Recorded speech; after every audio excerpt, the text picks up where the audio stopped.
আসসালামু আলাইকুম। ১৯৬৪ সাল যখন পাকিস্তান ছিল দুটি ভূখণ্ডে বিভক্ত, পূর্ব পাকিস্তান আর পশ্চিম পাকিস্তান, যার মাঝখানে হাজার মাইল দূরত্বের আরেকটি দেশ ভারত। পশ্চিম পাকিস্তানের মানুষ আর পূর্ব পাকিস্তানের মানুষ ভিন্ন ভাষায় কথা বলে, আলাদা আবহাওয়ায় বাস করে, আলাদা খাবার খায়। তাদের অধিকাংশই মুসলিম, ইসলামে বিশ্বাসী এই দেশকে একত্রে ধরে রেখেছে। অতঃপর এলো ১৯৭১ সাল। দীর্ঘ ৯ মাস মুক্তিযুদ্ধের মাধ্যমে পূর্ব পাকিস্তান হয়ে ওঠে স্বাধীন বাংলাদেশ, যেখানে ধরা আছে সাধারণ মানুষের জীবন, তাদের সংগ্রাম আর এক সময়ের অবিচ্ছেদ্য ইতিহাস। এদেশের অধিকাংশ মানুষ খুব সাধারণভাবে কাজ করে, সরল যন্ত্রপাতি ব্যবহার করে, আবার অনেক সময় কোনো যন্ত্রপাতি ছাড়াই, কারিগর হোক, গৃহিণী হোক কিংবা কৃষক, অনেক মানুষকে তাদের হাতের পরিশ্রম দিয়েই জীবিকা নির্বাহ করতে হয়। চলুন আগে বাংলাদেশ তথা পূর্ব পাকিস্তানের মানুষের কাছে যাই। তারা বাস করে সিক্ত ও বর্ষামুখর এক ভূখণ্ডে, নদী ও খালের দেশ, যেখানে মিশেছে বিশ্বের দুই মহানদী গঙ্গা আর ব্রহ্মপুত্র। নদী খালগুলো প্রাণবন্ত চলাচলে ভরা। এগুলোই পূর্ব পাকিস্তানের প্রধান মহাসড়ক। খালের ধারে নৌকাতেই অনেক পরিবার বসবাস করে। নৌকায় তারা ইবাদত করে, নৌকাতেই বাজারে পণ্য নিয়ে যায়, পানিতেই তারা ফসল ফলায়। ধান তাদের প্রধান খাদ্য। ধান রোপণ করা হয় হাতে, আর ফসল তোলার সময় মানুষ ও গরু পায়ের চাপ দিয়ে ধান মারায়। যন্ত্রযুগ এখনও পূর্ব পাকিস্তানের কৃষকের কাছে পৌঁছায়নি। পানির ভেতর থেকেই তারা পায় সবচেয়ে গুরুত্বপূর্ণ নগদ ফসল পাট। এই লম্বা গাছগুলোই হলো পাট গাছ। পাট থেকে তৈরি হয় বস্তা আর গানির ব্যাগ। পাট কাটার কাজ করতে হয় ডুব দিয়ে, যেমন এখানে দেখা যাচ্ছে। এটা খুব কঠিন ও ধীরগতির কাজ। পাট বোনা হয় গ্রীষ্মের বন্যার আগে। এটি পানির চেয়ে দ্রুত বেড়ে ওঠে। কাটার সময় এটি পানির অনেক ওপরে দাঁড়িয়ে থাকে। পাটের মূল্যবান আঁশ পাওয়া যায় গাছের ছালের ভেতরে। একে একে গাছ কেটে ছাল ছড়ানো হয়, আঁশ বের করে আনা হয়। পুরুষেরা নদীতে আঁশ ধুয়ে নিয়ে রোদে শুকায়। পূর্ব পাকিস্তানের অর্থনীতির বড় অংশ নির্ভর করে এই পাট শিল্পের ওপর। এই ধরনের ব্যবসায়ী টিকিয়ে রাখে ঢাকা শহরকে, যা পূর্ব পাকিস্তানের সবচেয়ে বড় শহর ও রাজধানী। ১,০০০ মাইল পশ্চিমে বর্ষামুখর পূর্ব পাকিস্তানের বিপরীতে রয়েছে পশ্চিম পাকিস্তান। পশ্চিম পাকিস্তানের এক অংশের নাম পাঞ্জাব। এর অর্থ হল ৫ নদীর দেশ। এই নদীগুলো জীবন দেয় এই উষ্ণ ও শুষ্ক ভূমিকে। এখানে ফসল ফলাতে হলে নদী বা কূপ থেকে পানি আনতে হয়। অনেক জায়গায় কৃষকরা পানি তোলার জন্য ব্যবহার করে চরকা বা পানি তোলার চাকা।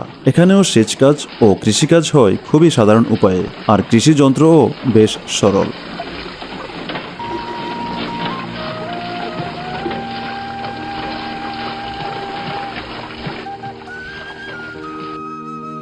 মাটি চূর্ণের জন্য ব্যবহার করা হয় কাঠের লাঙ্গল। চারা লাগানো হয় হাতে। যেখানে পানি দুর্লভ সেখানে ঘাসও পাওয়া কঠিন। হাতে ঘাস কেটে গ্রামে নিয়ে গিয়ে গবাদি পশুকে খাওয়ানো হয়। সপ্তাহে একবার বা তারও বেশি সময়ে কৃষকেরা যায় হাট বাজারে কেনাবেচা করতে। সেখানে তারা এমন জিনিস কেনে যা নিজেরা উৎপাদন করতে পারে না। গ্রামে কাজ করে ছোট কারিগরেরা, যেমন এই ঝুড়ি বুননকারী। এখানে কাজ করছে গ্রামের মুচি আর কামার, যে তৈরি করে সরল যন্ত্রপাতি আর ঘোরার জন্য লৌহ নাল।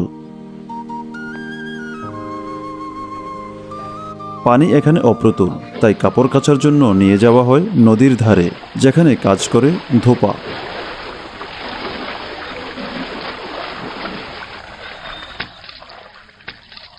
মানুষ গ্রাম থেকে শহরে যাতায়াত করে ঐতিহ্যবাহী গরুর গাড়িতে। কোনো গাড়িতে কাঠের চাকা, আবার কোনো গাড়িতে গাড়ির টায়ার। কিছু জায়গায় মানুষ বাসে ভ্রমণ করে, আবার কখনো কখনো ট্রেনেও, যদিও সেটা তুলনামূলকভাবে কম। এই অঞ্চলের সবচেয়ে গুরুত্বপূর্ণ শহরের নাম লাহোর, একটি প্রাচীন বাণিজ্য কেন্দ্র, যা একসময় মোটা প্রাচীর আর বিশাল দরজায় ঘেরা ছিল। আজ শহরটি সেই প্রাচীন দরজার বাইরে অনেক দূর পর্যন্ত বিস্তৃত হয়েছে। পাকিস্তানের সবচেয়ে সুন্দর মসজিদ রয়েছে লাহোরে। বহু মুসল্লি এখানে আসে ইবাদতের জন্য। পাঞ্জাবের দক্ষিণ ও পশ্চিমে করাচি অবস্থিত এই অঞ্চলে।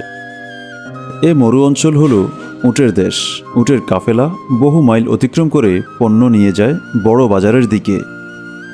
মাঝপথে তারা থামে ছোট ছোট মরুদ্যানগুলোতে খাবার আর পানির জন্য। উটওয়ালারা সাধারণত খোলা আকাশের নিচে নিজেদের প্রাণীর পাশে বসে খায়। মরুদ্যানেও হয় ছোটখাটো কৃষিকাজ, যেখানে পানি পাওয়া যায়। কৃষকেরা মরুভূমির মাটি চাষ করে সেচ দেয়।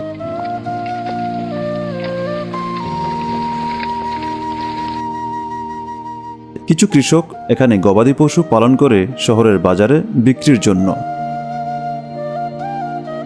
গরু রাখা হয় কূপের ধারে, তাদের দুধ বিক্রি হয় করাচির মতো বড় শহরে।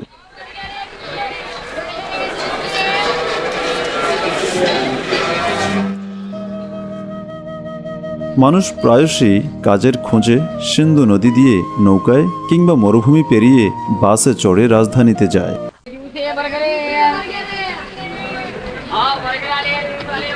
করাচি হল পাকিস্তানের রাজধানী। এটি উপকূলে অবস্থিত, সিন্ধু নদীর মোহনার কাছাকাছি। কোনো কোনো দিক দিয়ে করাচি আধুনিক শহর। এখানে কিছু নতুন চকচকে ভবন রয়েছে, যেগুলো এই প্রাচীন ভূমির সঙ্গে বেমানান মনে হয়। রাজধানীর সরু ভিড় আক্রান্ত রাস্তায় উট আর সাইকেল প্রতিযোগিতা করে চলাচলের জন্য। উট এখনও করাচির বোঝাবাহী জন্তু।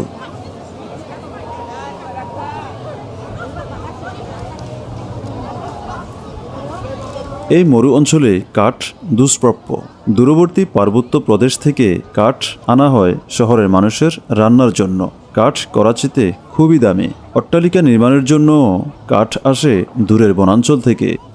এই বিশাল গাছের তক্তাগুলো হাত দিয়েই কেটে আকার দেওয়া হয়। তাই শহরে যেমন দেখা যায় সরল জীবনযাত্রা ও হাতের কাজ, তেমনি দেখা যায় আধুনিকতার ছাপ। এগুলো হলো তুলার আঁটি। তুলা পশ্চিম পাকিস্তানের সবচেয়ে গুরুত্বপূর্ণ নগদ ফসল। এটি চাষ হয় পাঞ্জাবের সেচকৃত জমিতে আর সিন্ধু নদীর তীরে। করাচি হল পশ্চিম পাকিস্তানের প্রবেশদ্বার। বিশ্বের নানা দেশ থেকে আসা পণ্য যায় এর ব্যস্ত বন্দর দিয়ে, আর পাকিস্তানের রপ্তানিও এখান দিয়েই পৌঁছে অন্য দেশে। ছোট জাহাজে করে মালয়েশিয়া ও ভারত থেকে আসে বাঁশ। দরিদ্রদের কাছে এটি জনপ্রিয় ও সস্তা নির্মাণ সামগ্রী।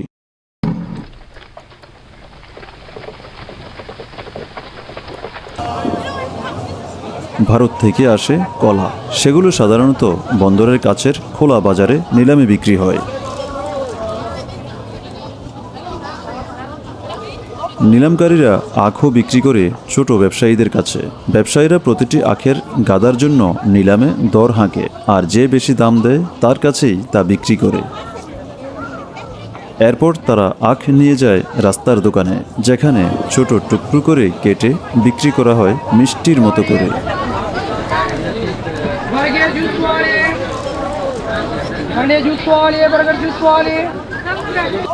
শহরের প্রাণকেন্দ্র হলো বাজার। এখানে খাদ্য হিসেবে বিক্রি হয় কমলা, মুরগি, এমনকি কবুতরও বিক্রি হয় এখানে। এক একজন ফেরিওয়ালা তার পুরো দোকানটাই ঝুলিয়ে রাখে গলায়। রাস্তার পাশে রুটি বানাচ্ছে একজন রুটির কারিগর। চাপাতি রুটি পাকিস্তানে খুব জনপ্রিয় খাবার। মাছ বাজারে কেটে শুকানো হয়, আবার অনেক সময় ভেজেও বিক্রি করা হয় শহরে আসা মানুষদের কাছে।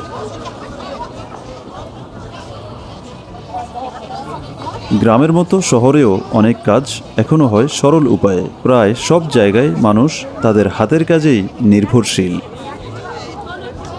কিন্তু পাকিস্তান বদলাচ্ছে। এখানে একটি ভবন গড়ে উঠছে, যা হয়তো আধুনিক কারখানা হিসেবে ব্যবহৃত হবে, যদিও কাজ করা হচ্ছে হাজার বছরের পুরনো উপায়ে। সিমেন্ট ভর্তি জুড়ি মানুষ হাত থেকে হাতে দিয়ে যাচ্ছে ওপরে। পেছনের সব ভবনও গড়ে উঠেছে এই সরল কায়দায়। সামনে রয়েছে শ্রমিকদের আর বেকারদের কুঁড়ে ঘর, যাদের পক্ষে ফ্ল্যাটে থাকা সম্ভব নয়।